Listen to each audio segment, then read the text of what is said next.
Look, good to see everybody. It's been a while. Enjoyed the bye week, and now it's good to be back at it and working and getting ready for the Raiders. So with that, I'll open it up. Let's go first to Adam Teicher. Go ahead, Adam. Hey, Steve, wanted to ask you about your pass rush. Just sort of, you guys are, by my stats, number one in the league in pressures, but around the middle of the league in sacks. So I just wanted to get your general thoughts on your pass rush and what you have to do to convert maybe some of those pressures into sacks. And Brad, I'll have one quick follow-up as well. Yeah, first of all, nice shades. Thank you. They look pretty good. Keeping the When sun. you're working- Nice to have the sun out there to have shades on for, right? Yeah, going back to the pass rush, look, anytime we're getting 4, 5, 6, whatever we're bringing, and they're dropping back and throwing the football, what we're looking for is to try to affect the quarterback. Look at if you're doing that, not letting them sit on the spot, we feel like we have a better chance of being successful when the ball's thrown. So that part of it's good. Would we like to be finishing with more sacks to create, negative plays and get us off the field? Absolutely. But I think if we can continue to affect the quarterback, I think that works in our favor. So hopefully those will come. We'll see. Sacks part of it. Okay. And just wanted to ask you also about DeAndre Baker. What do you remember about him when you were looking at the draft last year? Yeah, it's been a while. Press corner. I don't have a lot to add to that. I've kind of let Brett Veach and his gang handle it. And when and if he's here, then we'll take it from there. One thing about watching guys, whether they've been somewhere before, once they're here and they're ours, we're working at them, doing what we're doing and getting them better. So we'll see what happens in that regard. Next to Sam McDowell. Go ahead, Sam. Hey, Steve. When you look back at that first Raiders game, it still is kind of an outlier as far as the amount of big plays, the explosive plays that they were able to have. So when you look at that film, and I'm sure he did this long before Raiders Week returned, but what was it? Scheme, execution, miscommunication? What did you sort of identify as the culprit there? It's a little bit of everything. It wasn't one specific item. I told you guys this before. After the game, I hold myself personally responsible for at least one of them because I just didn't think it was a good call and put C-Dub in a bad down. But look, that was 9 plays, 214 yards, if I remember correctly. And it kind of changed the whole game, and it did not help our football team. So, the emphasis has been not to allow explosive plays. It's that every week. I got to be a little bit smarter with the calls that I make and everybody's eyes and what they're doing. Everybody does their job a little bit better. Hopefully that doesn't happen. Let's go next to Omar Ruiz. Go ahead, Omar. Hi, Steve. Thanks for taking the time. Andy seems to downplay it every year, his record after a play. Just curious, what sort of you see now here in Kansas City that you guys had, back from the early days in Philadelphia, that you think has led to some of this success after you guys have had some downtime? Yeah, I've heard people talk about that before, and I think it's great. Let's hope that continues. I always worry about trends that if they're one way, do they go the other way? So we can't take that to the game, and that won't guarantee a victory.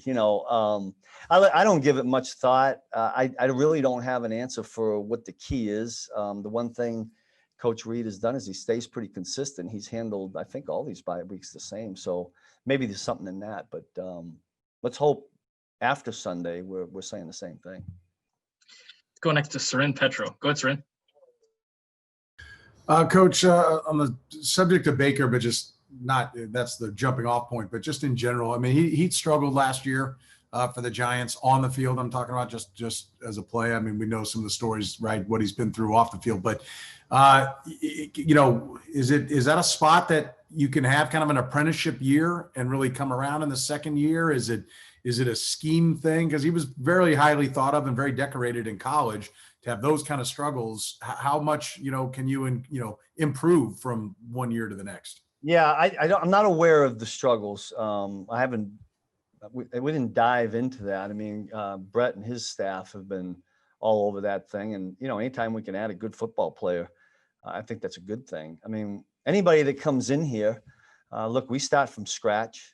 We try to take the tools they have and make them better. Sam and Dave, when anybody comes in here, they try to do that. And we go about it as if this person may someday have to help us.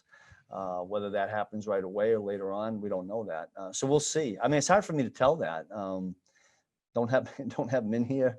Don't know a lot about him. Maybe I'll have more for you after, if he's here. You know, if we can get him for a little while. Go next to Karen Kornacki. Go ahead, Karen. Hey, Coach Spags, can you tell me what you expect from Derek Carr based on the first meeting this season? Yeah, I expect him to be as smart as he was in that game. I just thought he did a terrific job the last time we played him and getting his offense in and out of good or bad plays, however you want to look at it.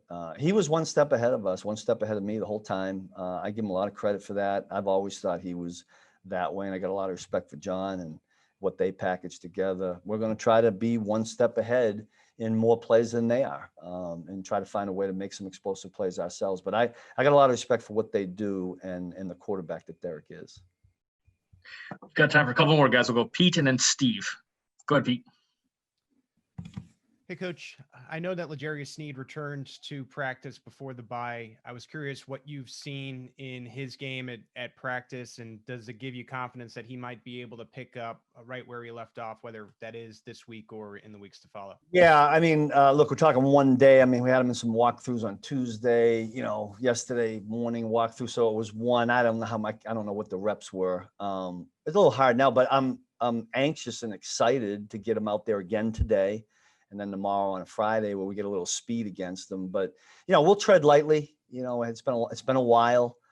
He's got to get oiled up. I mean, if I'd like to think we can get him right to where he was playing early in the season, but that probably is not realistic. So we'll take it one step at a time.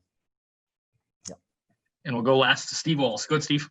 Hey, Steve. I know you talked a little bit about Carr, but he said yesterday, Derek Carr did, that if he has to, he's comfortable with getting into a shootout with Patrick. When you hear guys come out and say a statement like that, did that change what you want to do defensively and how, as far as how aggressive you want to be?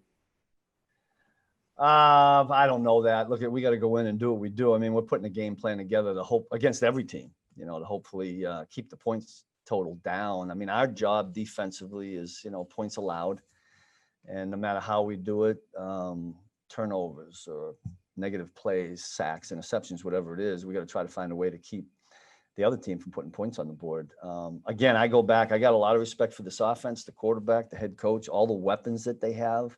I think our guys on defense feel the same way. I also think they accept the challenge and are looking forward to it. I mean, it's a good rivalry and a good game, and they listened, they kicked our butt the first time. We hope that doesn't happen again.